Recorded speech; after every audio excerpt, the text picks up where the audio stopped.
ಆಯುಷ್ಮಾನ್ ಆರೋಗ್ಯ ಮಂದಿರ ಕಟ್ಟಡದ ಭೂಮಿ ಪೂಜೆ ನೆರವೇರಿಸಿದ ಶಾಸಕ ಡಾಕ್ಟರ್ ವಿಜಯಾನಂದ ಎಸ್ ಕಾಶಪ್ಪನವರ್. ಇಳಕಲ್ ತಾಲೂಕಿನ ಹಿರೇಬಾದವಾಡಗಿ, ನಂದವಾಡಗಿ, ಹಿರೇಉತ್ಗೇರಿ ಮತ್ತು ಚಿಕ್ಕದಾಪುರ ಗ್ರಾಮದಲ್ಲಿ ಜಿಲ್ಲಾಡಳಿತ, ಜಿಲ್ಲಾ ಪಂಚಾಯತ, ಜಿಲ್ಲಾ ಆರೋಗ್ಯ ಮತ್ತು ಕುಟುಂಬ ಕಲ್ಯಾಣ ಇಲಾಖೆ ಬಾಗಲಕೋಟೆ ಮತ್ತು ಇಂಜಿನಿಯರಿಂಗ್ ಘಟಕ ಬೆಂಗಳೂರು ಇವರ ಸಹಯೋಗದೊಂದಿಗೆ ಪಿಎಂಎಬಿಎಚ್ಐಎಂ ಯೋಜನೆಯ ಅನುದಾನದ ಅಡಿಯಲ್ಲಿ ಆಯುಷ್ಮಾನ್ ಆರೋಗ್ಯ ಮಂದಿರದ ಕಟ್ಟಡವನ್ನು ಪ್ರತಿ ಗ್ರಾಮದಲ್ಲಿ ಒಟ್ಟು ರೂ.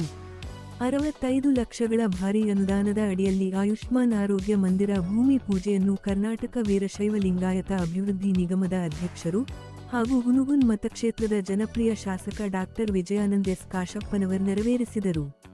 ಈ ಸಂದರ್ಭದಲ್ಲಿ ತಾಲೂಕಾ ಆರೋಗ್ಯಾಧಿಕಾರಿ ಸಂಗಮೇಶ್ ಅಂಗಡಿ, ಜಿಬಿ ಭದ್ರನವರ್, ಸಮುದಾಯ ಆರೋಗ್ಯ ಅಧಿಕಾರಿ ಪ್ರಹ್ಲಾ ಇದ್ದಲಗಿ, ಡಾಕ್ಟರ್ ಪ್ರಿಯದರ್ಶಿನಿ, ನವೀನ ಬಿರಾದರ್, ಆಯುಷ್ಮಾನ ಆರೋಗ್ಯ ಕೇಂದ್ರ ಕಟ್ಟಡದ ಸಿಎಚ್ಒ ಹಿರೇಬಾದವಾಡಗಿ ಗುತ್ತಿಗೆದಾರ ವಿಜಯ ಆರ್ಎಂ, ಚಿಕ್ಕ ಆದಾಪುರ್ ಗುತ್ತಿಗೆದಾರ ಪ್ರಭಾಕರ ಎಸ್ ಬಿರಾದಾರ್, ನಂದವಾಡಗಿ ಗುತ್ತಿಗೆದಾರ ವಾಸಿ ಮಹಮ್ಮದ್ ಹುನ್ನುಟಗಿ, ಹಿರೇಓತ್ಗೇರಿ ಗುತ್ತಿಗೆದಾರ ಪ್ರಭಾಕರ ಎಸ್ ಬಿರಾದಾರ್ ಮತ್ತು ಗ್ರಾಮದ ಗುರು ಹಿರಿಯರು, ಆಶಾ ಕಾರ್ಯಕರ್ತರು ಮತ್ತು ಗ್ರಾಮದ ಮುಖಂಡರು ಉಪಸ್ಥಿತರಿದ್ದರು.